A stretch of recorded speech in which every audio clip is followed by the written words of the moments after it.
இருந்த இடங்களிலே ஆண்டவருடைய வார்த்தையை கேட்பதற்கு ஆயத்தமாக நம் தலைகளை தாழ்த்தி ஜெபம் செய்வோம்.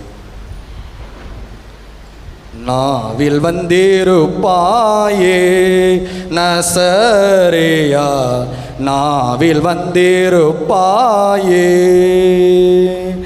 உள்ளங்கள் உருக உன் சபை பெருக, உள்ளங்கள் உருக உன் சபை பெருக, வல்லலே தயை தருக நசரேயா, வல்லலே தயை தருக நசரேயா. நாவில் வந்திருப்பாயே நசரேயா, நாவில் வந்திருப்பாயே. ஆமாண்டவரே, பேசுகிறவர் நீர். உம்முடைய வார்த்தையின் சத்தம் எங்களுடைய உள்ளங்களை உருகச் செய்யட்டும். உம்முடைய சபையின் பரிசுத்தத்தை நீர் விரும்புகிறீர். எங்களோடு நீர் பேசுவீராக. இயேசுவின் நாமத்தில் ஜெபிக்கிறோம் நல்ல பிதாவே, ஆமென். இறைமைந்தன் இயேசு கிறிஸ்துவின் ஈடு இணையற்ற இன்ப நாமத்தினாலே உங்கள் யாவரையும் அன்போடு வாழ்த்துகின்றேன். ஆண்டவருடைய அருளும் அமைதியும் உங்களோட நிலைத்திருப்பதாக.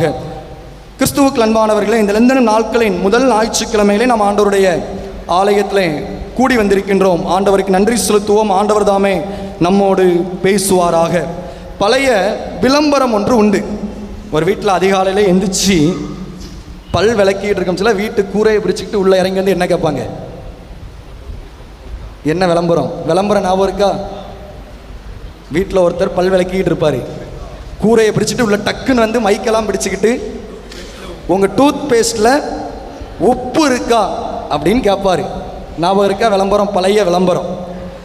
இன்னைக்கு பல்லினுடைய ஒரு சுகமான தன்மை என்பது மிக முக்கியமானது. பல்லினுடைய சுகமான தன்மை முக்கியமானது. ஏன்னா அப்போ தான் சாப்பிட முடியும். நம்ம விரும்புகிற புரோட்டாவை கடித்து சாப்பிடனாலும் பல் கூச்சம் இல்லாமல் இருக்க வேண்டும், பல்வலி இல்லாமல் இருக்க வேண்டும். புரோட்டாவை விழுங்க முடியாது. பல்லினுடைய முக்கியத்துவம் என்பது மிக மிக முக்கியமான ஒன்று. இன்னைக்கு பல் கூசுகிறதோ பற்கள் கூசுகிறதோ என்கின்ற அடிப்படையிலே நாம் தியானிக்க இருக்கின்றோம். பல் மருத்துவத்தை குறித்து அங்கு படிக்க வேண்டும் என்றால், அதற்கு மருத்துவம் பார்க்க வேண்டால் பிடிஎஸ் படிச்சிருக்கணும். பிடிஎஸ் படித்தா பல் மருத்துவம் பார்க்கலாம். நான் பிடிஎஸ் படிக்கலை, பிடி படிச்சிருக்கேன். அதனால் ஆவிக்குரிய பல் மருத்துவத்தை குறித்து இன்றைக்கு நாம் தியானிக்க இருக்கின்றோம். பற்கள் கூசுகிறதோ அதற்கு ஆதாரமாக எசேக்கியேல் 18ஆம் அதிகாரம் 2ஆம் வசனத்தை நாம் வாசிக்க கேட்போம்.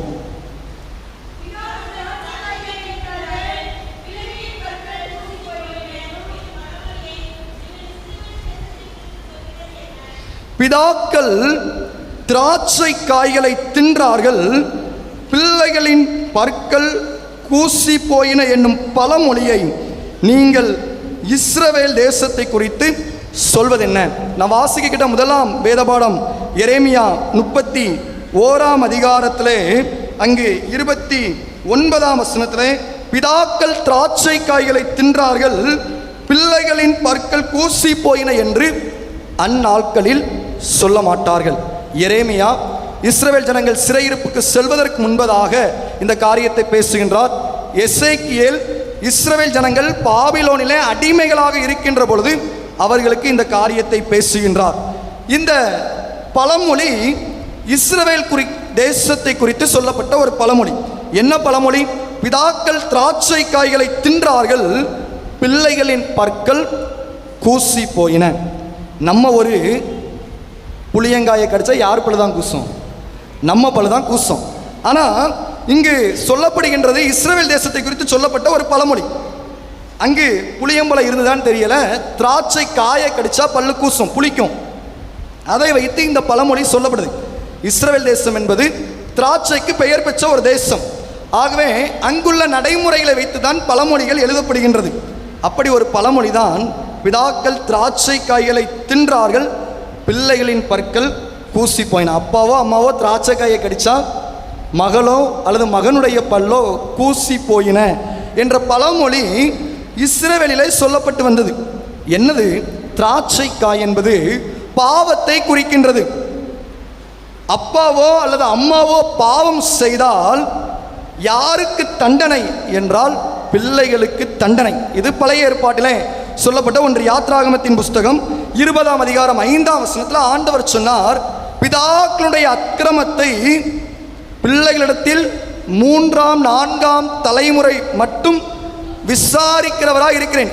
இது நியாய பிரமாணத்தில் உள்ள பழைய உடன்படிக்கை. நியாய பிரமாணத்தில் உள்ள பழைய உடன்படிக்கை. ஏன் இதை சொன்னார்னா, ஒரு மிரட்டி பார்க்கிறார் ஆண்டவர்.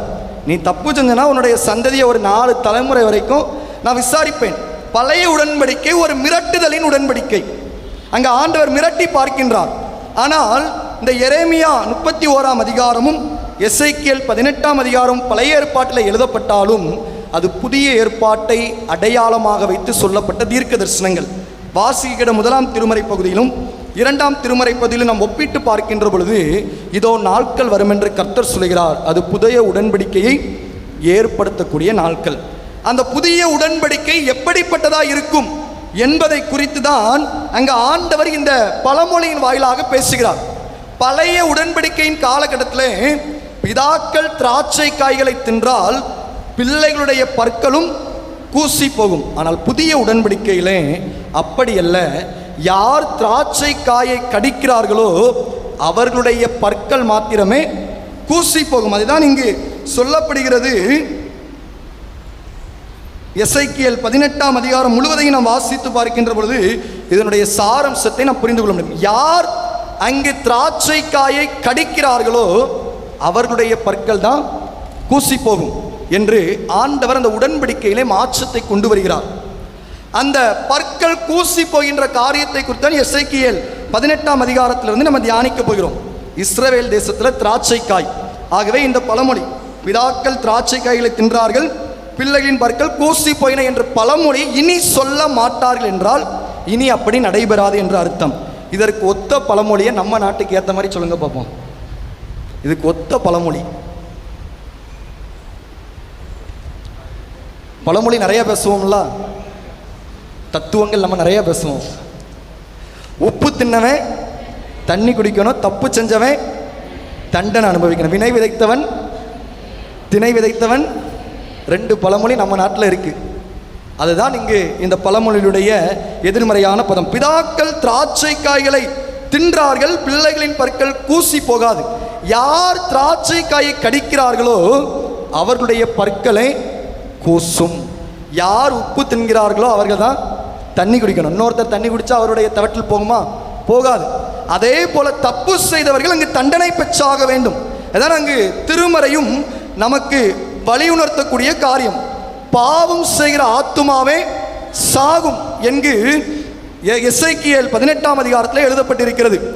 தேவன் என்று ஆரம்பித்து தேவன் என்று முடிகிற ஒரே வசனம் சங்கீதம் 7 காணப்படுகிறது. தேவன் நீதியுள்ள நியாயாதிபதி, அவர் நாள்தோறும் பாவியின் மேல் சினம் கொள்ளுகிற தேவன், அவர் தம்முடைய பட்டயத்தை கருக்காக்குவார், மரண ஆயுதங்களை உண்டாக்கினார் என்று சொல்லி திருமறையிலே எழுதப்பட்டிருக்கிறது. கிறிஸ்துவுக்கு அன்பானவர்களே, இன்றைக்கு நம்முடைய பற்கள் கூசி போன நிலைமையில் இருக்கிறதா என்பதை நம்ம சிந்தித்து பார்க்கணும். அதுதான் இன்றைக்கு 3 காரியங்களை திருமறையின் அடிப்படையிலே நாம் தியானிக்க இருக்கின்றோம். முதலாவது நாம் சிந்திக்கக்கூடிய காரியம், பற்கள் கூசாத வண்ணம் காக்க வேண்டும். முதலாவது, பற்கள் கூசாத வண்ணம் காக்க வேண்டும். பல்வெளி வர முன்னகட்டியே பல்வெளி வராமல் நம்ம என்ன செஞ்சிடலாம்னா தடுத்துடலாம்.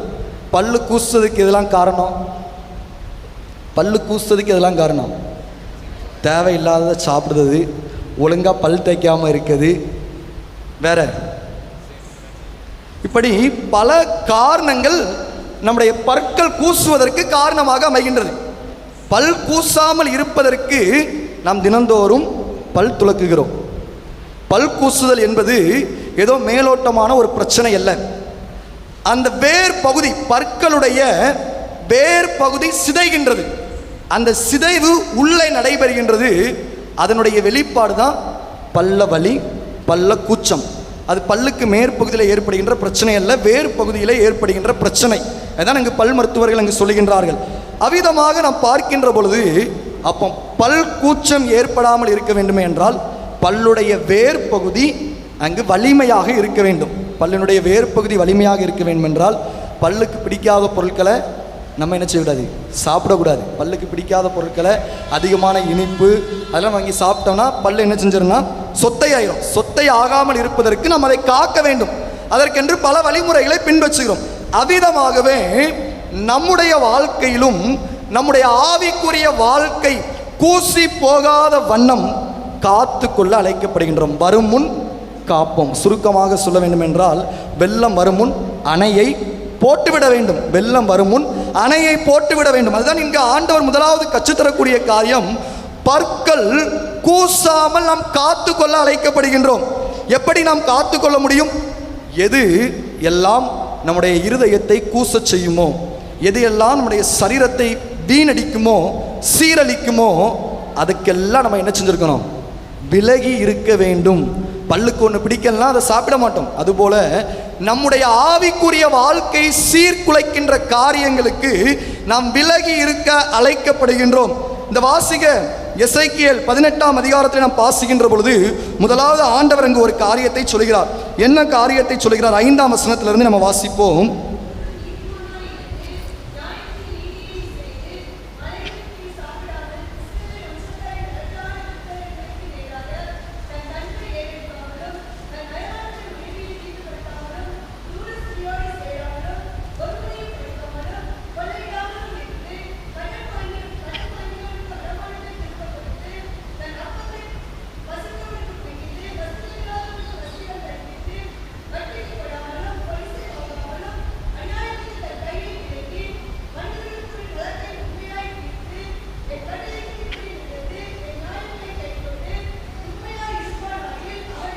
போதும். ஒரு தகப்பன், நீதிமானாகிய தகப்பன், இங்க ஆண்டவர் ஒரு உவமையை சொல்கிறார்.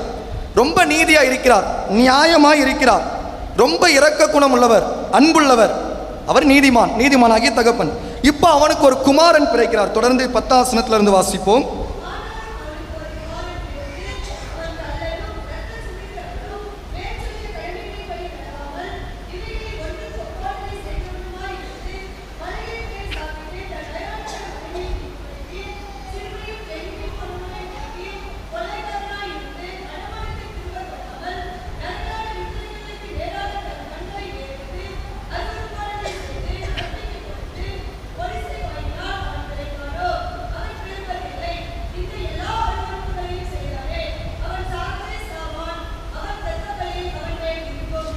அவனுடைய குமாரன் அங்கு தவறு செய்கின்றான், அநீதி உள்ளவனாக இருக்கின்றான்.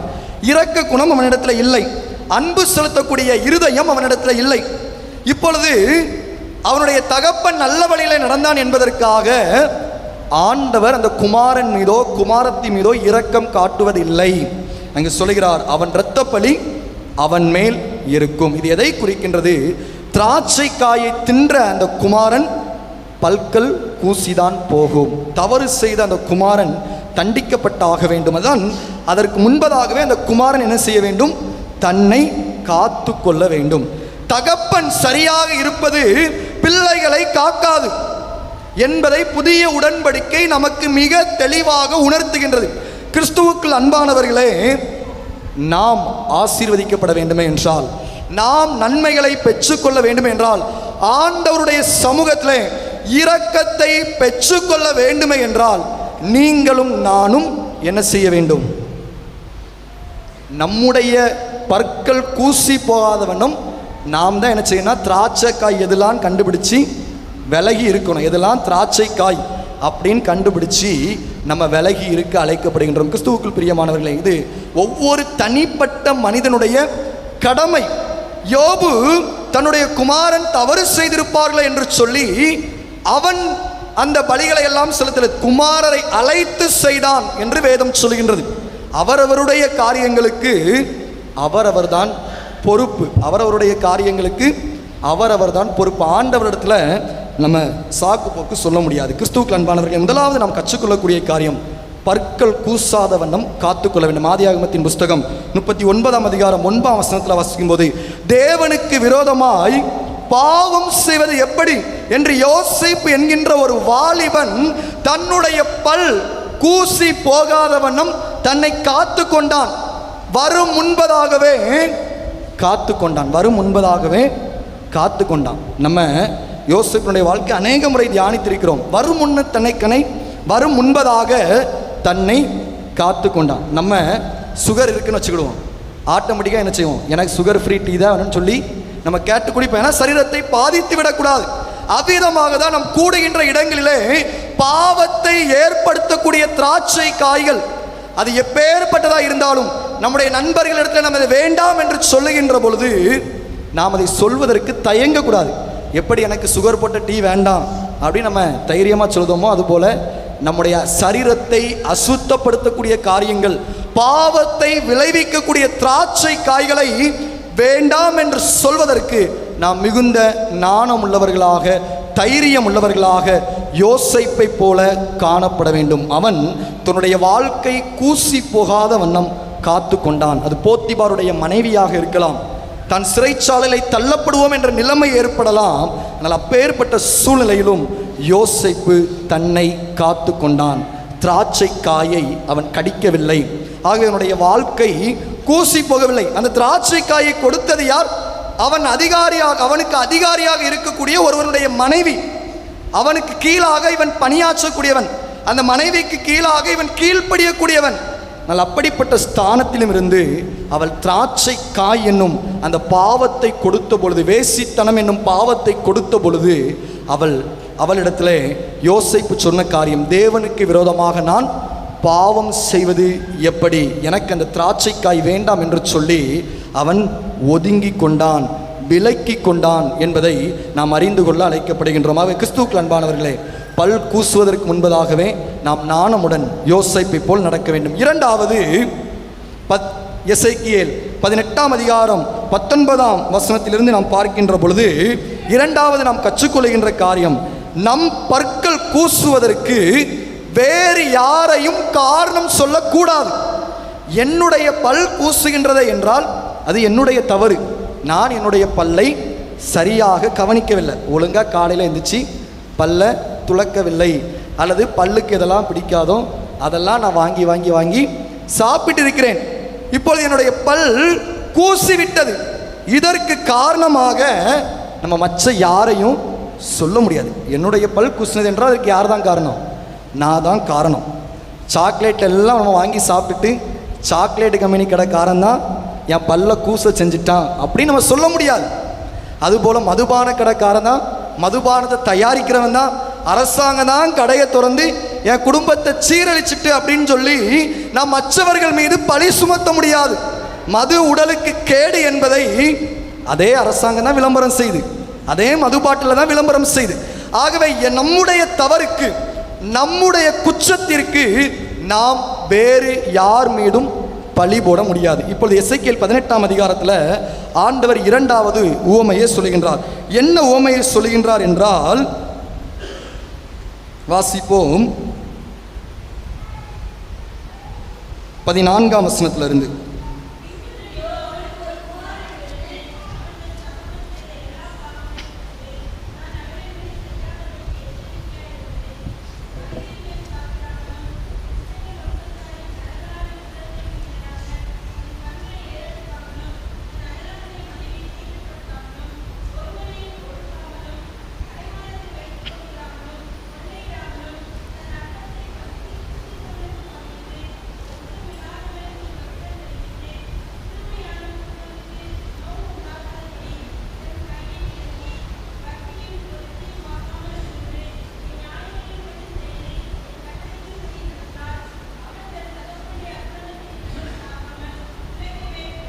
போதும்.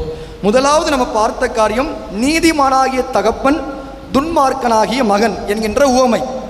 இரண்டாவது நாம் பார்க்கக்கூடியது, துன்மார்க்கனாகிய தகப்பன் நீதிமானாகிய மகன். தகப்பன் துன்மார்க்கத்திலே நடக்கிறான், அவனிடத்தில் அன்பு இல்லை, இரக்க குணம் இல்லை, பரிசுத்தம் இல்லை.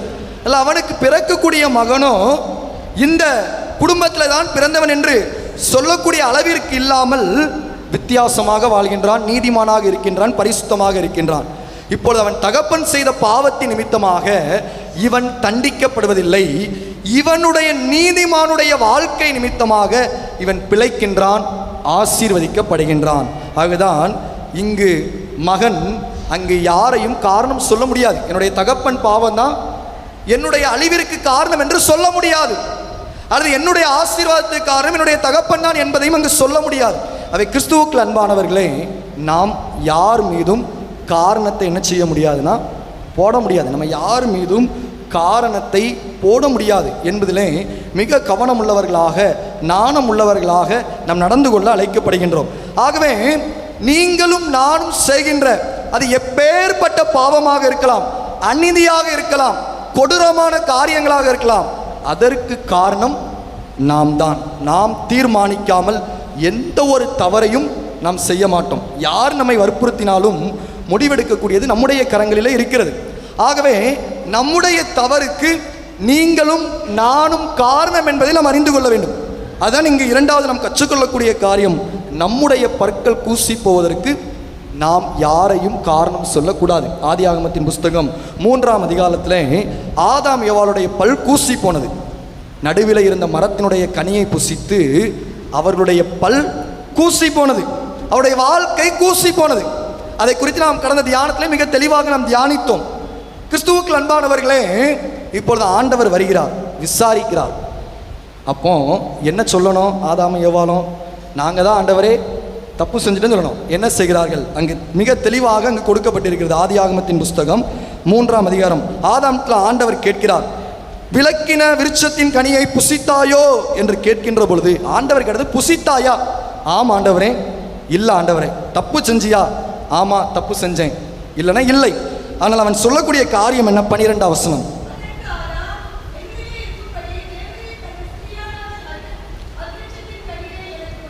யார் மேல பழி போடுதான்? தன்னுடைய மனைவியின் மீது பழியை போடுகின்றான். ஏவாளின் மீது பழியை போடுகின்றான். இப்ப ஏவாள்கிட்ட ஆண்டவர் கேட்கிறார் 13ஆம் வசனத்தில், நீ இப்படி செய்தது என்ன? அவளுக்கு அதை என்ன சொல்கிறார்? பின்பகுதியை வாசிப்போம். சர்ப்பம் என்னை யார் மீது பழியை போடுகிறாள்? பேச முடியாத ஒரு ஆறு அறிவு கூட இல்லாத ஒரு மிருகத்தின் மீது பழியை போடுகின்றாள். இந்த சர்ப்பம் தான் என்னை வஞ்சித்தது. ஒருவருக்கொருவர் மாற்றி பழியை போட்டு கொண்டிருக்கிறார்கள். ஆதாம் இடத்துல கேட்கப்பட்ட கேள்விக்கு அவன் சொல்லக்கூடிய பதில் அது yes or no question. Yes or no, there is no explanation. அதற்கு விளக்கம் கொடுக்கக்கூடிய கொஸ்டின் ஆங்கிலத்தில் உங்களுக்கு தெளிவாக தெரியும். டூ அல்லது டிட் வச்சு கேள்விகள் ஆரம்பித்தா எஸ் ஆர் நோ தான் அதற்கு பதில் இருக்கும். there is no explanation. அதே போல நீங்க கேள்வி, நீ புசித்தாயா? ஆமா ஆண்டவரே. இல்லை ஆண்டவரே. அவ்வளவுதான். அவன் இங்கே எக்ஸ்பிளனேஷன் கொடுத்து தன்னுடைய தவறை மறைக்க விரும்புகின்றான், தன்னுடைய தவறை நியாயப்படுத்த விரும்புகின்றான். சிலரிடத்துல அவர்கள் செய்த தவறு நமக்கு தெளிவாக தெரிந்திருக்கும். நீ இதை செய்தியா அப்படின்னு கேட்கும். சில என்ன செய்வாங்க? பெரிய எக்ஸ்பிளனேஷன் கொடுத்தா தப்பிச்சிடலாம் அப்படின்னு சொல்லி கதை கட்ட ஆரம்பிச்சிருவாங்க. மிகுந்த கவனமாக நம்முடைய வாழ்க்கையில் இப்படி இருக்க வேண்டும். கிறிஸ்துவுக்குள் அன்பானவர்களே, இப்படி நமக்கு ஆதாம் ஏவாளை போல கதை கட்டி கொண்டிருக்கிறோமா? நம்முடைய பல் கூசுவதற்கு நான் தான் தப்பு செய்தேன் அப்படின்னு ஒத்துக்கொள்ளாமல் மற்றவர்கள் மீது பழி போடுவது என்பது வேதத்திற்கு புறம்பான ஒன்று. கிறிஸ்துவுக்குள் அன்பானவர்களே, நான் தவறு செய்தான் என்றால் அது என்னுடைய தவறு, நான் தான் காரணம். என்னுடைய அஜாக்கிரதை, என்னுடைய அசால்ட்டுத்தனம் அல்லது என்னுடைய அறியாமை என்பது அது என்னை சார்ந்தது. கிறிஸ்துவுக்குள் அன்பானவர்களே, இதில் நாம் கவனம் உள்ளவர்களாக இருக்க வேண்டும். அதன் இரண்டாவது, இந்த எசேக்கியேல் 18ஆம் அதிகாரத்திலிருந்து ஆண்டவர் கற்றுத்தரக்கூடிய காரியம் என்ன? நம்முடைய பற்கள் கூசி போனதற்கு நம் யாரையும் காரணம் சொல்லக்கூடாது. ஆதாம் ஏவாளை போல ஒருவருக்கொருவர் பழி சொல்லக்கூடாது. நாம் தவறு செய்தால் அதை ஒத்துக்கொண்டு நாம் இருக்க அழைக்கப்படுகின்றோம். அவை கிறிஸ்துவுக்குள் அன்பானவர்கள், முதலாவது நாம் தியானித்தோம், வருமுன் காக்க வேண்டும். பற்கள் கூசுவதற்கு முன்பதாகவே காத்துக்கொள்ள வேண்டும். இல்லை காக்கலை, கூசி போயிட்டுனா மற்றவர்கள் மீது நாம் காரணம் சொல்லக்கூடாது. என்ன தவறு, எந்த இடத்துல நான் தவறு செய்தேன் என்று தற்பரிசோதனை செய்து கொள்ள நாம் அழைக்கப்படுகின்றோம். கிறிஸ்துவுக்குள் அன்பானவர்களே, மூன்றாவது நாம் தியானிக்கக்கூடிய காரியம் என்னவென்றால், பற்கள் கூசுகின்றது என்றால் மருத்துவரிடத்திலே செல்ல வேண்டும். பற்கள் கூசுகிறது என்றால் மருத்துவரிடத்தில் போனோம். நம்மளே என்ன செய்வோன்னா, நமக்கு தெரிஞ்ச வைத்தியத்தெல்லாம் பார்த்து பல்ல நல்லா சீரழிச்சிட்டு கடைசி பல்ல கெட்டுவதற்கு எங்கே போவோம்? மருத்துவர்கிட்ட போவோம். அவர் இருக்க பல்லெல்லாம் உடச்சி உங்களுக்கு வெள்ளிப்பல் வைக்கணுமா, தங்கப்பல் வைக்கணுமா, பிளாஸ்டிக்கில் வைக்கணுமான்னு கேட்டு விலை பேசக்கூடிய அளவுக்கு நம்ம என்ன செஞ்சுருவோம்? போயிடுவோம். ஆனால் உடனடியான தீர்வை நாம் மருத்துவரிடத்தில் கேட்டு பெற்றுக்கொள்ள அழைக்கப்படுகின்ற மாதிரி தான் இங்கு வேதம் சொல்கிறது. எசேக்கியேல் 18ஆம் அதிகாரம் கடைசி வசனத்தில் அங்கு சொல்லப்படுகிறது. வாசிப்போம்.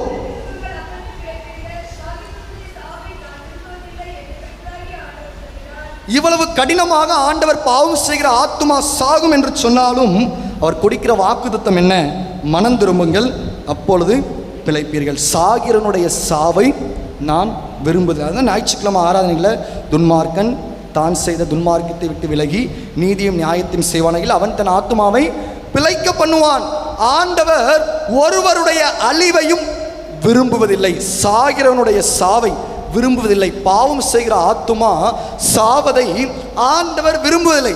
there is a chance, ஒரு வாய்ப்பை கொடுக்கிறார். ஆண்டவர் அங்கு மருத்துவராக செயல்படுகின்றார், மருத்துவராக செயல்படுகின்றார். அதான் அங்கு பல் கூச்சம் இருக்கின்றது என்றால் மருத்துவத்தில் உடனடியாக தீர்வு காண்பதைப் போல நம்முடைய ஆவிக்குரிய மருத்துவராகிய இயேசு கிறிஸ்துவிடத்திலே மனம் திரும்பி வர நாம் அழைக்கப்படுகின்றோம். நம்முடைய வாழ்க்கை கூசி போன வாழ்க்கையாக இருக்கலாம். நம்முடைய வாழ்க்கையில் அக்கிரமத்தின் மீது அக்கிரமம் செய்து தண்டனையை நாம் அனுபவித்துக் கொண்டிருக்கலாம். ஆனால் ஆண்டவர் ஒரு வாய்ப்பை கொடுக்கின்றார். என்ன வாய்ப்பு? மனம் திரும்புங்கள், அப்பொழுது பிழைப்பீர்கள். நமக்கு நம்முடைய வாழ்க்கை கூசி போன வாழ்க்கையை மீண்டும் ஜொலிக்க செய்வதற்கு அவராலே கூடும். நம் இழந்து போன மகிமையை மீண்டும் பெற்றுக்கொள்ள முடியும். கிறிஸ்துவுக்கு அன்பானவர்களே, நீங்களும் நானும் இதில் மிகுந்த கவனம் உள்ளவர்களாக இருக்க அழைக்கப்படுகின்றோம். பரம வைத்தியர் இடத்துல பிணியாளிகளுக்கு தான் வைத்தியன் தேவை என்று ஆண்டவராக இயேசு கிறிஸ்து அங்கு சொல்லியிருக்கிறார். கிறிஸ்துவுக்கு அன்பானவர்களே, நாம் பல நேரங்களில் நம்முடைய பற்கள் கூசி இருக்கும். ஆவிக்குரிய வாழ்க்கையில் எல்லோருடைய வாழ்க்கையும் ஏதோ ஒரு விதத்திலே கூசி போன நிலைமையிலே நாம் காணப்படலாம். இன்றைக்கு ஆண்டவர் நம்மோடு பேசக்கூடிய காரியம் மனம் திரும்புங்கள், அப்பொழுது பிழைப்பீர்கள். பரம வைத்தியராகிய இயேசு கிறிஸ்துவிடத்தில் நாம் சரணடைய அழைக்கப்படுகின்றோம். திருமறையிலே நாம் வாசிக்கின்ற பொழுது மத்தேயு 26ஆம் அதிகாரம், மார்க்கு 14ஆம் அதிகாரம், லூக்கா 22ஆம் அதிகாரத்திலே அப்போஸ்தலனாகிய பரிசுத்த பேதுருவை குறித்து நாம் வாசிக்கிறோம். அவனுடைய வாழ்க்கையிலும் பல் கூசி போனது. செத்தாலும் என்னுடைய பல் கூசி போகாது அப்படின்னு இயேசு கிறிஸ்துடைய சவால் விட்டான் இந்த சீமோன் பேதுரு. இந்த சீமோன் பேதுருக்கு ஒரு பட்டப்பேர் உண்டு. என்ன பேருனா அவசர கொடுக்கும். எல்லா காரியத்தையும் அவசரப்பட்டு சவால் விடக்கூடிய ஒரு சீடன், முதற் சீடன். இந்த சீடன் அங்கே பேசக்கூடிய காரியம், நான் செத்தாலும் உண்மை மறுதளிக்க மாட்டேன், செத்தாலும் என்னுடைய பற்கள் கூசி போகாது என்று சவால் விடுகிறார். ஒரு சூழ்நிலையிலே ஆண்டவரை மறுதளித்தான், சத்தியம் பண்ணினான், சபிக்கவும் தொடங்கினான் என்று திருமறை சொல்கிறது. இப்படிப்பட்ட இவனுடைய வாழ்க்கை கூசி போயிட்டு, ரொம்ப முக்கியமான ஒரு சீடன், எல்லாத்துலேயும் முன்னணிக்கக்கூடிய அவன் தான். அவனுடைய வாழ்க்கையிலும் ஒரு இடரல் வந்தது, அவனுடைய வாழ்க்கையிலும் ஒரு பாவம் வந்தது, மறுதளிக்கக்கூடிய சூழ்நிலை வந்தது. அந்த சோதனையில் விழுந்து போயிட்டான். விழுந்து போன அவன் என்ன செஞ்சானா, உடனடியாக மருத்துவரை அணுகினான். என்ன சொல்கிறது வேதம் சொல்கிறது? மத்தேயு 26:75 வாசிப்போம்.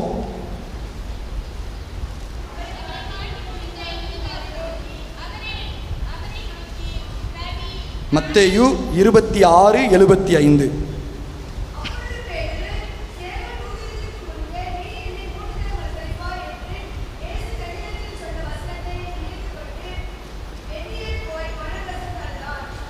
வெளியே போய் மனங்கசந்து அழுதான். இயேசு கிறிஸ்துவை பார்த்த உடனேயே அவர் சொன்ன வார்த்தை நினைவுக்கு வருகிறது. தன்னுடைய வாழ்க்கை கூசி போன நிலைமையில் இருப்பதை எண்ணி மனம் கசந்து அழுகிறான். மருத்துவராகி இயேசு கிறிஸ்துவை நோக்கி பார்த்தான். கிறிஸ்துவுக்கு அன்பானவர்களே, யூதாஸ் காரியத்துக்கும் பேதுருக்கு தான் வித்தியாசம். யூதாஸ் காரியத்தை விட கொடுமையான தவறு செய்தவன் பேதுரு. யூதாஸ் காரியத்து கூட இயேசு கிறிஸ்துவை காட்டி தான் கொடுத்தான். அவர் தான் இயேசு அப்படின்னு காட்டி கொடுத்தான், அவ்வளோதான். அவர் தான் இயேசுன்னு காட்டி கொடுத்துட்டான், நல்ல காரியத்தை தான் செஞ்சான். ஆனால் பேதுரு இயேசுவோடு நான் இருந்தவன் அல்ல என்பதை அவன் மறுதலிக்கின்றான். யூதாஸை விட கொடுமையான காரியத்தை செய்தவன் பேதுரு. ரெண்டு பேருக்குள்ள வித்தியாசம் என்னன்னா, ரெண்டு பேருடைய பற்களும் கூசி போனது. பேதுரு மருத்துவர்கிட்ட போயிட்டான், யூதாஸ் எங்கே போயிட்டான்? வேதபாரகரையும் பரிசேரையும் தேடி இந்த காணிக்கைகளை வாங்கிக்கோங்க, எனக்கு குற்ற உணர்ச்சி இருக்கிறது. பல் கூசினது தெரிஞ்சது, ரெண்டு பேருக்கும் குற்ற உணர்ச்சி. they get guiltiness in their minds. ஆனால் சரியான மருத்துவர் இடத்துல போல, சரியான மருத்துவர் இடத்துல போல. பல்லுக்கு வலினா பல் டாக்டர்கிட்ட போனோம், வேற எங்கேயும் போனோம்னா சரியான ட்ரீட்மெண்ட் கிடைக்காது. பேதுருவும் அவிதமாகவே சரியாக இயேசு கிறிஸ்துவை பார்த்தான். அவன் திரும்பி விட்டான். அவனுடைய வாழ்க்கை மீண்டும் ஜொலித்து விட்டது. அசைக்க முடியாத ஒரு பிரதான அப்போஸ்தலனாக மாறினான். ஆனால் யூதாஸ் கரியோத்துடைய வாழ்க்கை நான்று கொண்டு செத்தான் என்று வேதம் சொல்கின்றது. கிறிஸ்துவுக்குள் அன்பானவர்களே, நம்முடைய வாழ்க்கையிலே நம்முடைய பற்கள் கூசி போன நிலைமையில் இருக்கிறது என்றால் நீங்களும் நானும் யூதாஸ் காரியத்தை போல பல்வழி இருக்குனே வெளியே தெரியாம வச்சிருந்துண்டு நம்ம வைத்து கொள்ள முடியாது. ஒரு நாளிலே அந்தரங்கம் வெளியாகும். வெளிக்கு வராத மறைபொருள் இல்லை. யூதாஸ் காரியத்து மரித்த பிற்பாடு பேசி இருப்பார்கள், இவ்வளவு அக்கிரமமாக இயேசு கிறிஸ்து விரோதமாக துரோகம் செய்தவன். ஆனால் பேதுருவை குறித்து அவன் மறுதலித்தவன் என்று சொன்னாலும் அவன் மனங்கசந்து அழுது மனம் திரும்பினான் என்று சொல்லி நாம் பேசுகிறோம். கிறிஸ்துவுக்குள் அன்பானவர்களே, நாம் இயேசு கிறிஸ்து என்னும் மருத்துவரிடத்திலே நாம் சென்று சுகத்தை, பாவம் என்னும் வியாதியிலிருந்து சுகத்தை பெற்றுக்கொள்ள நாம் அழைக்கப்படுகிறோம். அதுதான் மனம் திரும்புங்கள், பரலோக ராஜ்யம் சமீபித்திருக்கிறது, மனம் திரும்புதலுக்கு ஏற்ற கனிகளை கொடுங்கள் என்று திருமறை நமக்கு அடிக்கடி நினைவுபடுத்தி கொண்டே இருக்கிறது. கிறிஸ்துவுக்குள் அன்பானவர்களே, நீங்களும் நானும் இந்த காரியத்திலே, இந்த லெந்தன நாட்களிலே எது நம்முடைய வாழ்க்கையிலே திராட்சை காயாக இருக்கிறது என்பதை நாம் கண்டுகொள்ள வேண்டும். அப்போஸ்தலனாகிய பவுலடிகளார் திராட்சை காயை குறித்தும் கனிகளை குறித்தும் மிக அழகாக கலாத்தியருக்கு எழுதின நிருபத்திலே பட்டியலிடுகின்றார். எது காய் எது கனி என்பதை மிக தெளிவாக கட்டளையிடுகிறார். இப்போ வாசிக்கும் போது நமக்குள்ளாகவே நாம் கேள்வி எழுப்பி பார்ப்போம், எந்த காயெல்லாம் என்கிட்ட இருக்கு, நான் வாசிக்கிறேன். அப்படியே நமக்குள்ளாக அந்த கேள்விகளை எழுப்பி பார்த்து இந்த லெந்தன் நாட்களில் ஆண்டவர் என்னிடத்தில் காணப்படுகின்ற திராட்சை காய் என்ன? கலாத்தியர் 6ஆம் அதிகாரம் 19ஆம் வசனத்திலிருந்து, மாம்சத்தின் கிரியைகள் வெளியரங்கமாக இருக்கின்றன. திராட்சை காய்களாவன உபச்சாரம், வேசித்தனம், அசுத்தம், காம விகாரம், விக்கிரக ஆராதனை, பில்லி சூனியம். இதெல்லாம் நம்மளோட இருக்கான்னு தெரியல. அடுத்து திராட்சை காய்கள் வருகிறது. உள்ளான திராட்சை காய்கள் பகைகள், விரோதங்கள், வைராக்கியங்கள், கோபங்கள், சண்டைகள், பிரிவினைகள், மார்க்க பேதங்கள், பொறாமைகள், கொலைகள், வெறியாட்டுகள், களியாட்டுகள். இப்படிப்பட்ட திராட்சை காய்கள் நம்மிடத்தில் இருக்கிறதா அப்படின்னா அந்த திராட்சை காய் என்ன செய்யணும்னா நம்மளை விட்டு விளக்கணும். கனி, திராட்சை கனியை குறித்து 22ஆம் வசனத்தில் சொல்கிறார். இந்த காய்கள் எல்லாம் போனாதான் கனி வரும். காய் அங்கு பழுக்க வேண்டும். அந்த காய் கனியாக மாறினால் மாத்திரமே சுவை கொடுக்கும். அப்படிப்பட்ட கனிகள் அங்கு சொல்கிறார். அன்பு, சந்தோஷம், சமாதானம், நீடிய பொறுமை, தயவு, நற்குணம், விசுவாசம், சாந்தம், இச்சை அடக்கம். கிறிஸ்துவுக்குள் அன்பானவர்களே, இந்த ஆவியின் கனிகள் நம்மிடத்தில் வர வேண்டும் என்றால் ஆவிக்குரிய காய்களை நாம் முதலாவது களைய வேண்டும். ஆவிக்குரிய காய்கள் அதனுடைய நிலைமையில மாற்றுருவாக்கம் பெற வேண்டும். அந்த காயானது கனியாக பழுக்க வேண்டும். அதற்கு ஆண்டவராகிய இயேசு கிறிஸ்து எனும் திராட்சை செடி நமக்கு தேவை. கிறிஸ்துவுக்குள் அன்பானவர்களே, இன்றைக்கு நம்முடைய வாழ்க்கையிலே எது திராட்சை காயாக இருக்கிறது? இந்த லெந்தனும் நாட்களிலே நான் விட்டுவிடக்கூடிய திராட்சை காய் என்ன? என்னுடைய வாழ்க்கையிலே நான் அறுத்து போடக்கூடிய பாவம் என்ன? பற்களின் சிதைவு, வேர் பகுதியில் ஏற்படக்கூடிய சிதைவுக்கு என்ன காரணம் அப்படின்னு சொல்லி நம்ம அதை விட்டுவிட அழைக்கப்படுகின்றோம். கிறிஸ்துவுக்குள் அன்பானவர்களே, எபிரேயர் 12ஆம் அதிகாரம் 4ஆம் வசனத்தில் மிகவும் ஒரு அருமையான வசனம். அந்த வசனத்தை குறித்து நான் ஏற்கனவே வாலிபர் கூடியில் நான் பேசியிருக்கிறேன். எபிரேயர் 12ஆம் அதிகாரம் 4ஆம் வசனத்தை நாம் வாசிப்போம்.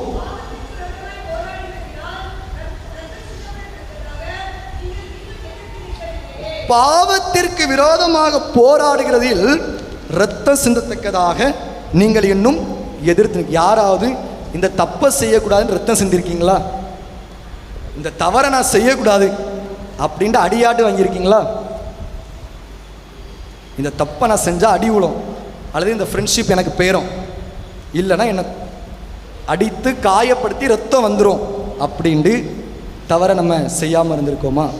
இங்கே எபிரேயருக்கு ஆக்கினன்னு சொல்லக்கூடிய காரியம், நீங்களும் நானும் பாவத்திற்கு விரோதமாக போராடுகிறதில் இன்னும் இரத்தத்தை சிந்தவில்லை. அப்ப நம்முடைய போராட்டம் ஒரு எளிமையான போராட்டம். இரத்தத்தை சிந்திதான் பாவம் செய்யாமல் இருக்க வேண்டும் என்ற நிலைமை இன்னும் நமக்கு வரவில்லை. ஆனாலும் நீங்களும் நானும் திராட்சை காய்களை விரும்புகின்றோம். பழத்தை காட்டிலும் காய்களை விரும்பி கொண்டிருக்கிறோம். பழக்கடைக்கு போனால் என்ன செய்வோம்? பழம் பார்த்து வாங்குவோம். சிதம்பரத்தில் பிச்சாவரம் பீச் போகிறதுக்காண்டி வெயிட் பண்ணிட்டு இருக்கோம். சில பஸ் ஸ்டாண்டில் ஒரு அம்மா பழக்கடையில் வந்து பழம் வாங்க வந்தாங்க. வந்துட்டு தர்பூசணி அதை வாங்கிட்டு எத்தனை நாளில் பழுக்கும் அப்படின்னு கேட்டாங்க. நீங்கள் இன்றைக்கி போனாலே வெட்டிடலாம் அப்படின்னா அந்த அம்மா அதுக்கு பதில் சொன்ன பதில், போய் வெட்டி பார்ப்பேன், அது காயாக இருந்தால் உடனே உங்கள் கடையிலேருந்து ரிட்டன் கொடுத்துருவேன் அப்படின்னு ரொம்ப ஒரு கோபமான முறையில் பேசிவிட்டு சென்றார்கள். கிறிஸ்துவுக்கு அன்பானவர்களே, ஒரு பழத்தை வாங்குகின்ற பொழுது நாம் காயை விரும்புவதில்லை. அவ்விதமாக தான் நம்முடைய வாழ்க்கையில் ஆண்டவர் ஆவியின் கனிகளை விரும்புகின்றார். திராட்சை காய்களை அவர் விரும்பவில்லை. கலாத்தியர் 5ஆம் அதிகாரத்தில் வாசிக்கிற திராட்சை காய்களை ஆண்டவர் விரும்புவதில்லை, அவர் கனிகளை விரும்புகின்றார். கனி கொடுக்கிறதை அவர் விரும்புகின்றார். கிறிஸ்துவுக்கு அன்பானவர்களே, இன்றைக்கு நம்மிடத்தில் காணப்படக்கூடிய காய்கள் என்ன? அந்த காய்கள் எல்லாம் பழங்களாக கனிகளாக மாற வேண்டும் என்று ஆண்டவர் நம்மிடத்தில் விரும்புகின்றார். 3 காரியங்களை நாம் தியானித்தோம். வரும் முன் காக்க வேண்டும், பற்கள் கூசாத வண்ணம் காக்க வேண்டும். 2வது, நம்முடைய பற்கள் கூசி போவதற்கு மற்ற யாரையும் நாம் காரணம் காட்ட முடியாது. நம்முடைய தோல்விக்கு யாரும் காரணமாக முடியாது. 3வது, பற்கள் கூசிவிட்டதென்றால் நாம் மருத்துவரை அணுக வேண்டும். பாகற்காய் பிரசங்கியார்னு ஒரு பிரசங்கியாருடைய கதையை நீங்கள் கேள்விப்பட்டிருப்பீங்கன்னு நினைக்கிறேன். ஒரு ஊருக்கு கன்வென்ஷன் கூட்டத்துக்கு பிரசங்கத்துக்கு போயிருந்தார். அப்போ 3 நாள் கன்வென்ஷன் கூட்டம். இன்றைக்கி எல்லாம் கன்வென்ஷன் கூட்டம் ஒரு நாள் தான். இதுக்கு முன்னே வெள்ளி சனி ஞாயிறு 3 நாள் ஒரே பிரசங்கியார் அழைத்து ஒரு பெரிய தலைப்பின் கீழாக கன்வென்ஷன் கூடுகைகள் நடைபெறும். அப்படி அந்த கன்வென்ஷன் கூடுகைக்கு அந்த பிரசங்கியார் அழைக்கப்பட்டிருந்தார்.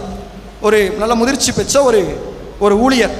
முதல் நாள் அவருக்கு ஆலய பணியாளருடைய வீட்டில் சாப்பாடு. ஆலய பணியாளர் வீட்டில் நல்ல கறி விருந்து. என்ன கறி விருந்து? சிக்கன். முதல் நாள் சிக்கன் சாப்பாடு. சிக்கன் சாப்பாடு அவருக்கு வைக்கப்படுவதற்கு முன்பதாக அந்த கோயில்குட்டியார் மனைவி அவர்கிட்ட கேட்காங்க, எங்கள் வீட்டில் இன்னைக்கு மதியத்துக்கு பாகற்காய் கூட்டு வச்சோம், அந்த பாகற்காய் கூட்டை நீங்கள் டேஸ்ட் பாருங்கள், ஆனால் சிக்கன்லாம் இருக்குது, நீங்கள் எல்லாம் சாப்பிடலாம். இவர் சரி முதல் நாள் கேட்டாங்க, வேண்டான்னு சொல்லக்கூடாதுன்னு பாகற்காய் கூட்டை வைங்கன்னு சொல்லியாச்சு. அந்த அம்மா இலையை போட்டு தண்ணி தொளிக்க வச்சு எல்லாம் வச்சு பாகற்காய் கூட்டை வச்சுட்டு உள்ளே போய் சிக்கன் எடுக்கிறதுக்காண்டி போகிறாங்க. இவருக்கு பாகற்காய்னாலே பிடிக்காது. அதனால் எப்படியாவது அவங்க வருவதுக்குள்ளே முடிச்சிடணுண்டு ஒரு கை சோறு எடுத்து பாகற்காய் வச்சு வாய்க்கில் உழுங்கிருந்தார். எப்படியாவது அவங்க வந்தால் சாப்பிட முடியாது அப்படின்னு உழுங்கிருந்தார். இந்த அம்மாவுக்கு இவருக்கு பாகற்காய்னா உயிர், பாகற்காய்னா பிடிக்கும்னு நினச்சிருந்தாங்க. திரும்ப சாப்பிட்டு முடிச்சிட்டாரு. அன்னைக்கு கன்வென்ஷன் கூட முடிஞ்சது. 2வது நாள் சபை ஊழியர் வீட்டில் சாப்பாடு. சபை ஊழியர் வீட்டில் அன்னைக்கு மீன் சாப்பாடு. அப்போ முந்தின நாள் கோயில்குட்டியார் வீட்டம்மாட்ட சபை ஊழியர் வீட்டம்மா கேட்காங்க, எப்படி சாப்பிட்டாரு அப்படின்னு கேட்க பாகற்காய் வச்சேன், நான் வருதுக்குள்ளே காணோம் அப்படின்னு சொன்னால் அந்த அம்மா சந்தையில் போய் பாகற்காய் வாங்கி 2வது நாள் வந்தோடனே, ஐயா உங்களுக்கு பாகற்காய்னா ரொம்ப பிடிக்குமாமே, அதனால் நான் பாகற்காய் வாங்கி வச்சுருக்கேன். இப்போ மறு உத்தரவு சொல்ல முடியாது. கோயில்குட்டியார் வீட்டில் சாப்பிட்டாச்சு, சபையூழியர் வீட்டில் சாப்பிட்டே ஆகணும். பாகற்காவை சாப்பிட்டாச்சு. 3வது நாள் கன்வென்ஷன் கொடுத்து போம்னாக்கிட்டி குருவானவர் வீட்டில் சாப்பாடு. இப்போ சபையூழியர் அம்மா குருவானவர் மட்டும் என்ன சொல்லியிருப்பாங்க, ஐயாவுக்கு பாகற்கானா வைக்க சாப்பிட்டாரு அப்படின்னு சொல்லி வாங்கி குருவானவர் அம்மாவும் பாகற்காவை சமைச்சு மட்டன் குழம்பு, பாகற்காய் பொரியல், மட்டன் குழம்பு. இப்போ 2 பேர் வீட்டில் சாப்பிட்டாச்சு. 3வது வீட்டில் சாப்பிடாம இருக்க முடியாது. 3வது வீட்டில் பாகற்காவை மட்டனை சாப்பிட்டு பிரசங்கத்துக்கு யாருன்னவர் சொன்னாராம், ஆம் என்றால் ஆம் என்று சொல்லிவிடுங்கள், இல்லை என்றால் இல்லை என்று சொல்லிவிடுங்கள். இல்லைனா என்ன போல 3 நாளும் பாகற்காவை சாப்பிட்டாக வேண்டும்.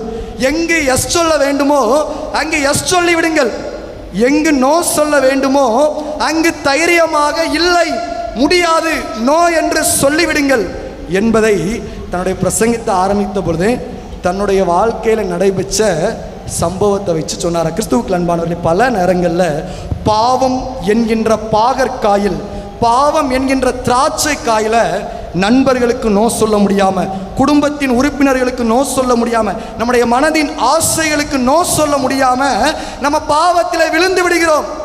நண்பர்களாக சுற்றுலா செல்கிறார்கள், முதல் முறை நோ சொல்ல முடியாம அங்கே சிகரெட் அடித்து, அடுத்து நோ சொல்ல முடியாம எல்லா கெட்ட பழக்கமும் உள்ள வந்துவிடும். கிறிஸ்துவுக்கு அன்பானவர்களே, ஒரு முறை நோ நாம் சொல்லிவிட்டால் இவனிடத்துல சாதிக்க முடியாது, எடுத்த முடிவில் மிக உறுதியாக இருப்பான் என்பதை நம்முடைய நட்பு வட்டாரம், நம்முடைய குடும்பம், நம்முடைய சபை சமுதாயம் அறிந்துவிடும். கிறிஸ்துவுக்கு அன்பானவர்களே, ஆகவே நம்முடைய பாவத்திற்கு நாம் தான் காரணம். நம்முடைய பற்கள் கூசி போகாமல் இருக்க வேண்டும் என்றால் அதை காப்பதற்கு ஒரே வழி, நோ சொல்ல நாம் ரெடியாக இருக்க வேண்டும். மற்றவர்களை நாம் காரணம் காட்ட முடியாது. அப்படி நாம் நோ சொல்ல தவறி விழுந்து விட்டோமே என்றால், இந்த லெந்து காலத்தில் ஆண்டவர் நமக்கு கிருபையாக வாய்ப்புகளை கொடுக்கிறார். என் மகனே, என் மகளே, உன் நெஞ்சை எனக்கு தருவாயா, ஆவியின் கனிகளை கொடுப்பாயா என்று சொல்லி ஆண்டவர் நம்மிடத்திலே காத்து கொண்டு நிற்கின்றார். அதுதான் இந்த கிருபையாக இந்த லெந்து நாட்களை ஆண்டவர் நமக்கு கொடுத்திருக்கிறார். இந்த லெந்து நாட்கள் என்பது ஸ்பிரிச்சுவல் டயட். நம்ம உணவுல பதவீனமான டயட்டை நம்ம ஃபாலோ பண்ணிக்கிட்டு இருக்கோம். உடலை குறைப்பதற்கு அல்லது நல்ல ஃபிட்டான பாடியாக வருவதற்கு பலவிதமான டயட் நம்ம ஃபாலோ பண்ணிக்கிட்டு இருக்கோம். இந்த லெந்து நாட்கள் என்பது ஸ்பிரிச்சுவல் டயட் டேஸ். நம்முடைய ஆவிக்குரிய வாழ்க்கையை நாம் சீர்படுத்துவதற்காக சில டயட் இருந்துதான் ஆகணும். நம்முடைய வாழ்க்கை கூசி போகாமல் இருப்பதற்காக நாம் சில காரியங்களை கட்டுப்படுத்தாக வேண்டும். We have to maintain our tight schedule in our spiritual life. நம்முடைய ஆவிக்குரிய வாழ்க்கையில் நமக்குண்டு சில டயட் ஷெடியூல் நம்ம வைத்திருக்கணும். நோ சொல்வதற்கு நம்ம ரெடியாக இருக்கணும். கிறிஸ்துவுக்குள் அன்பானவர்களே, இந்த லெந்து டேஸ் நமக்கு ஸ்பிரிச்சுவல் டயட் டேஸ். இந்த முதல் ஞாயிற்றுக்கிழமையிலே ஆண்டவர் நம்மோடு பேசி கொண்டிருக்கிறார். எந்த திராட்சை காய் நம்மிடத்திலே காணப்படுகிறது, எந்த விதத்திலே பற்கள் என்னும் வாழ்க்கை கூசி போய் இருக்கிறது, அதை சரி செய்வதற்கு ஆண்டவரே எனக்கு உதவி செய்யும் என்று சொல்லி ஆண்டவரிடத்தில் கேட்போம். மனம் திரும்புங்கள், அப்பொழுது பிழைப்பீர்கள். சாகரனுடைய சாவை ஆண்டவர் விரும்புவதில்லை. அவர் நம்மீது அன்புள்ளவர், இரக்கம் உள்ளவர். அதற்காக தான் சிலுவையில் அவர் ரத்தம் சிந்தினார். அதற்காக தான் அவர் அடிக்கப்பட்டார், நொறுக்கப்பட்டார். உங்களுடைய என்னுடைய தவறுக்காக, நம்முடைய வாழ்க்கை கூசி போன வாழ்க்கை சரி செய்வதற்காக அவர் மீது அந்த அக்கிரமம், அதற்குரிய தண்டனையும் விழுந்தது என்பதை உணர்ந்தவர்களாக ஆண்டவருடைய சமூகத்தில் நம்மை அர்ப்பணிப்போம். நம்முடைய திராட்சை காய்களை நம்மை விட்டு அகற்றி திராட்சை பழங்களை கொடுக்க நம்மை அர்ப்பணிப்போம். ஆண்டவர் தாமே நற்கனிகளை கொடுக்க நமக்கு உதவி செய்வாராக. ஆமேன். நாம் யாவரும் எழுந்து நின்று ஆண்டவருடைய சமூகத்தில் நம்மையே அர்ப்பணிப்போம். ஆண்டவர் நம்மிடத்தில் திராட்சை காயை விரும்பவில்லை, கனிகளை விரும்புகின்றார். திராட்சை காயை அவர் விரும்பவில்லை, கனிகளை விரும்புகின்றார். என் மகன் கனி கொடுப்பானா, என் மகள் கனி கொடுக்க மாட்டாளா என்று சொல்லி ஒவ்வொரு லெந்து காலத்திலும் ஆண்டவர் நம்மை சுத்தம் செய்ய விரும்புகின்றாரே. இன்னும் நாம் திராட்சை காய்களோடு வாழ்ந்து கொண்டிருக்கிறோமோ? நம்முடைய இருதயத்தில் கேள்விகளை கேட்டு பார்ப்போம். ஆண்டவரே, என்னிடத்தில் எந்த திராட்சை காய் இருக்கிறது? அது நம்முடைய தனிப்பட்ட காரியம். ஆண்டவர் நம்மோடு பேசி கொண்டிருக்கிறார். ஆண்டவரே, என்னுடைய திராட்சை காய் மாற வேண்டும். ஆண்டவரே, என்னுடைய திராட்சை காய் மாற வேண்டும். நான் கனி கொடுக்க வேண்டும். என்னுடைய பற்கள் கூசி போனது போதும். நான் வரும் முன்பதாக காக்க தவறிவிட்டேன். பற்கள் கூசி போனதற்கு, நான் தவறி விழுந்ததற்கு, நான் தோல்வி அடைந்ததற்கு, மற்றவர்களை காரணம் காட்டி வாழ்ந்தது போதும். ஆண்டவரே, எனக்கு உதவி செய்யும். வைத்தியராகிய மருத்துவராகிய உம்மை தேடி வருகிறேன். என்னிடத்தில் வருகிறவனை புறம்பை தள்ளுவதில்லை என்று சொன்னீரே. ஆண்டவரே, நான் உம்மை தேடி வருகிறேன். அப்பா, என்னுடைய திராட்சை காய்களை மாற்றும் ஆண்டவரே. என்னுடைய கூசி போன வாழ்க்கையை மாற்றும் ஆண்டவரே. நான் வெட்கப்பட்ட நாட்கள் போதும். நான் ஒளித்து கொண்ட நாட்கள் வாழ்ந்தது போதும். ஆண்டவரே, பேதுருவை போல நான் மனம் கசந்து வருகிறேன். அப்பா, ஆண்டவரே, என்னுடைய சிலுவை காட்சியை எங்களுடைய கண்களுக்கு முன்பாக நாங்கள் கொண்டு வருகிறோம். ஆண்டவரே, எனக்காக நீர் பலியானீரே. என்னுடைய திராட்சை காய்களுக்காக நீர் அடிக்கப்பட்டீரே, நீர் நொறுக்கப்பட்டீரே. ஆண்டவரே, என்னுடைய வாழ்க்கையை சரி செய்ய எனக்கு உதவி செய்யும். அப்பா, பல நேரங்களில் நான் திராட்சை காய்களையே கொடுத்து கொண்டிருக்கிறேன். நான் என்றைக்கு கனி கொடுப்பேன்? என்னுடைய இதயம் அதற்கு ஏங்குகின்றதே. ஆண்டவரே, நீர் என்னை ஒவ்வொரு லெந்து காலத்திலும் சுத்தம் செய்கிறீரே. ஆண்டவரே, நான் கனி கொடுக்கிற வாழ்க்கை வாழ எனக்கு உதவி செய்யும் என்று ஆண்டவருடைய சமூகத்தில் கேட்போமா? பாவத்தின் நகோரத்தை பார், பாதகத்தின் முடிவினை பார். பாவத்தின் நகோரத்தை பார், பாதகத்தின் முடிவினை பார். பரிகாச சின்னமாய் சிலுவையிலே பலியானே பாவி உனக்காய். பரிகாச சின்னமாய் சிலுவையிலே பலியானேன் பாவி உனக்காய். என்னை நேசிக்கின்றாயா, நேசிக்கின்றாயா? கல்வாரி கண்ட பின்னும் நேசியாமல் இருப்பாயா? கல்வாரி காட்சியை கண்ட பின்னும் நேசியாமல் இருப்பாயா? ஆண்டவருடைய கல்வாரி காட்சியை கண்ட பின்னும் நாம் இன்னும் திராட்சை காய்களை கொடுத்து கொண்டிருப்போம் என்றால் ஆண்டவர் எவ்வளவு துக்கப்படுவார், ஆண்டவர் எவ்வளவு கடினப்படுவார். ஆண்டவரே உம்மை நேசிக்கிறேன் என்று சொல்கின்ற நான், ஆண்டவரே உமக்காக கனி கொடுக்கிறேன் ஆண்டவரே என்ற ஆண்டவருடைய சமூகத்திலே நாம் ஜெபிப்போம். அன்பின் ஆண்டவரே, இதிலிருந்த நாட்கள் முதல் ஞாயிற்றுக்கிழமையிலே நாங்கள் பற்கள் கூசி போன நிலைமையில் இருக்கிறோம். எங்களுடைய வாழ்க்கையில் நாங்கள் தோல்வியடைந்து இருக்கிறோம். ஆவிக்குரிய வாழ்க்கையில் நாங்கள் ஸ்பிரிச்சுவல் டைட்டை நாங்கள் ஃபாலோ பண்ணல ஆண்டவரே. நாங்கள் பல காரியங்களுக்கு இடம் கொடுத்திருக்கிறோம் ஆண்டவரே. பரம வைத்தியராகிய உம்மை நாங்கள் தேடி வருகிறோம் அப்பா. எங்களுக்கென்று நீர் கொடுக்கின்ற ஆண்டவரே சரியான மருத்துவ முறையை நாங்கள் பின்பற்ற வேண்டும். நாங்கள் எதிலெல்லாம் டயட் இருக்கணுமோ எங்களுடைய ஆவிக்குரிய வாழ்க்கையில் இந்த 2 நாட்களில் இருந்து எங்களை பக்குவப்படுத்திக் கொள்வதற்கு கர்த்தர் எங்களுக்கு உதவி செய்யும்படிக்கு நாங்கள் ஜெபிக்கிறோம். திராட்சை காய்களை விட்டு நற்கனிகளை கொடுக்க எங்களுக்கு அருள்தாரும். இயேசுவின் நாமத்தில் ஜெபிக்கிறோம் நல்ல பிதாவே, ஆமேன்.